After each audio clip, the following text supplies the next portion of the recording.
सोमवार को केंद्रीय मंत्री भूपेंद्र यादव महेंद्रगढ़ जिले के दौरे पर आए। इस तय कार्यक्रम में सबसे पहले केंद्रीय मंत्री कनीना पहुंचे। कनीना में आरपीएस ग्रुप ऑफ इंस्टीट्यूशन के सीईओ मनीष राव के फार्म हाउस पर उनका भव्य स्वागत किया गया। इससे पहले मनीष राव के साथी मोनू शर्मा कलवाड़ी ने अपने सैकड़ों साथियों के साथ गाड़ियों के काफिले के साथ कनीना पहुंचे। मनीष राव के फार्म हाउस पर आयोजित कार्यक्रम में बड़ी संख्या में लोग उपस्थित रहे। लोगों की भीड़ देख केंद्रीय मंत्री काफी खुश नजर आए। इस अवसर पर भूपेंद्र यादव ने कहा कि आज के समय में एक परिवार की राजनीति नहीं चल सकती, युवाओं को मौका दिया जाना चाहिए। मनीष राव ने इस अवसर पर आए सभी मेहमानों का स्वागत किया और इसके साथ ही उन्होंने लोगों का धन्यवाद भी किया।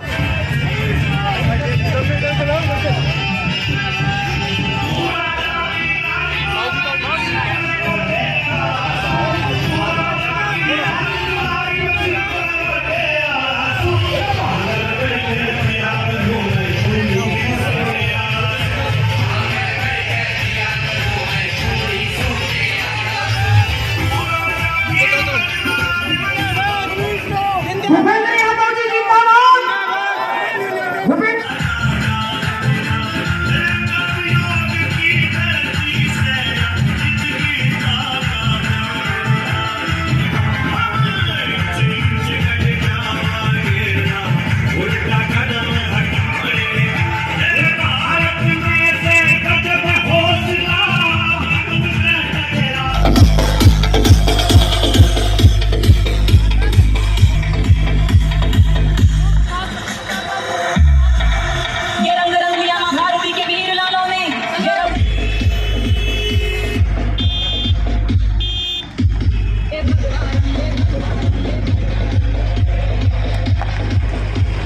सर नमस्कार, स्वागत है आपका। बहुत बहुत नमस्कार। आपका भी स्वागत है कि आपने हमारे इस प्रोग्राम को कवर किया है। जी, जिस प्रकार से आज माननीय केंद्रीय मंत्री भूपेंद्र यादव और अलवर से सांसद बालकनाथ जी आज यहाँ आ रहे हैं, आपके यहाँ कार्यक्रम है, तो क्या कुछ कहना चाहोगे, किस प्रकार का कार्यक्रम है? देखिए, सच्ची बात तो ये है कि भूपेंद्र सिंह जी एक ज़मीन से उठे हुए व्यक्ति हैं और हमारी पार्टी यानी भारतीय जनता पार्टी के बहुत उच्च कोटि के नेता हैं और इस देश में इस समय बहुत ही पावरफुल मंत्री हैं। मैं आपको ये बताना चाहूँगा, 1947 के बाद कभी भी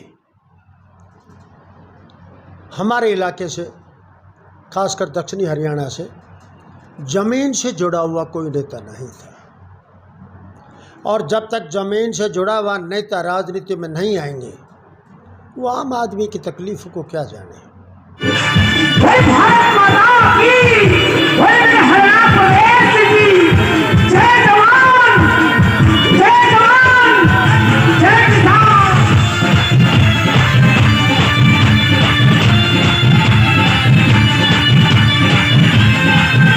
नाना चौधरी से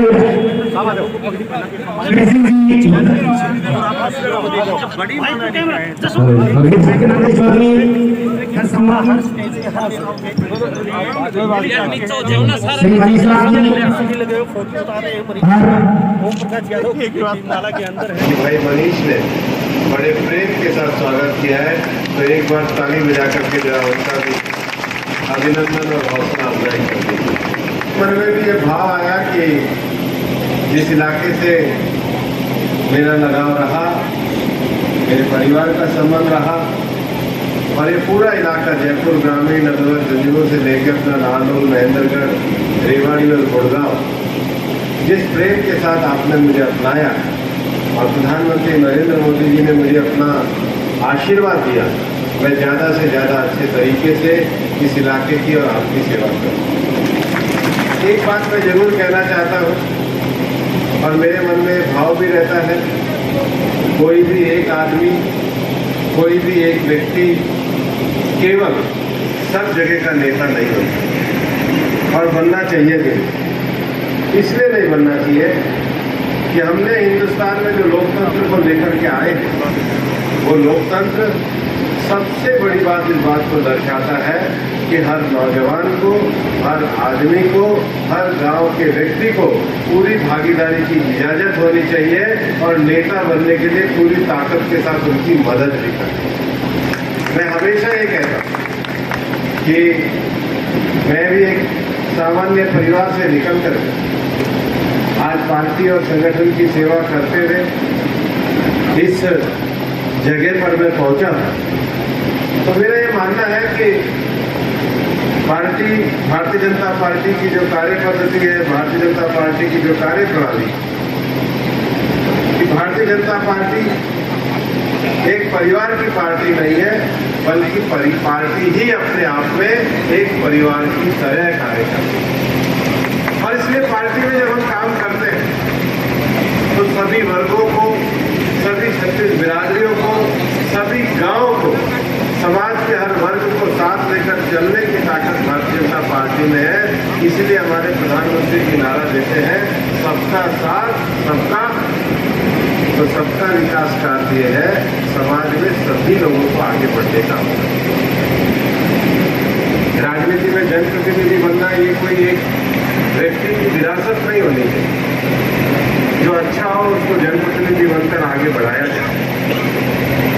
दूसरी राजनीति की जो सबसे बड़ी बात, परिवारवाद के खिलाफ जो भारतीय जनता पार्टी की दूसरी बड़ी ताकत है कि हम राजनीति को सुशासन के आधार पर करते हैं।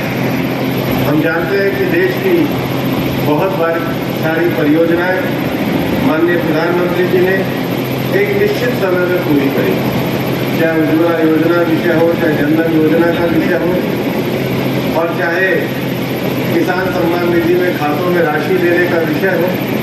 हरियाणा में भी मनोहर लाल जी के नेतृत्व में बहुत पारदर्शिता के साथ काम हुआ। पारदर्शिता के साथ काम की गुंजाइश और है कि हमारे महेंद्रगढ़ नारनौल इलाके में बच्चे पढ़ते बहुत हैं, तो कम से कम हरियाणा में 7 साल में मनोहर लाल जी के नेतृत्व में ऐसी सरकार रही है जिसमें सरकारी नौकरियां पारदर्शी तरीके से हुई। और मैं बहुत सारे नाम इस इलाके के भी बच्चों को देखता हूं जो पारदर्शी तरीके से बिना सिफारिश के आते।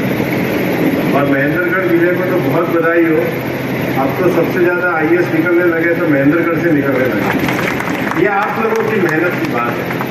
और हमारे मनीष जी और इनके परिवार ने भी बहुत अच्छे शिक्षा संस्थान चला करके इलाके में शिक्षा को बढ़ाने की बात करी।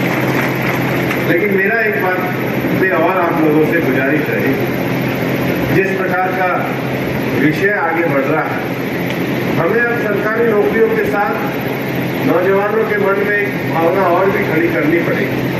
वो खड़ी ये करनी पड़ेगी कि वो डिजिटल रूप से, टेक्नोलॉजी के रूप से ज़्यादा मजबूत।